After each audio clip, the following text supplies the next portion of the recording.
Right, siyakubingelela sawubona. Ngiyethemba ukuthi mhlawumbe umangele mawubona izinyo livela cha liyavela impela. Utshatha lwesipheshetha wamakhathakhatha. Nginomthandeli la egcoka melisha. Yebo. Semsakazweni Ukhozi FM la ngaphakathi. Yebo. Mfowethu. Yeah, mfowethu. No, ngikhona la endlini zomsakazo.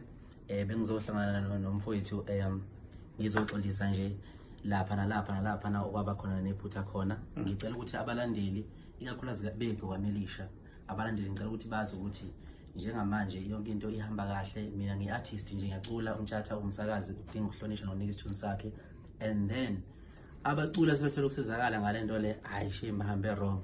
Njengamanje bafowethu siyaphambili, umculo wamaskanda ukhule uye phezulu, sihloniphane sihloniphe zonke inhlaka negama lika Jesu Kristu kuze phakade. Amen. Kunjalo mfowethu, siyabonga kakhulu. Nganza kwethu siyanthanda, sihlale sinithanda, sihlale sihleka nje. Akuqhutsheke lapho kwakathi igcinwe khona ke. Sinaso sakubona ukuthi awuzweka asihlawulaneke. awuzweka.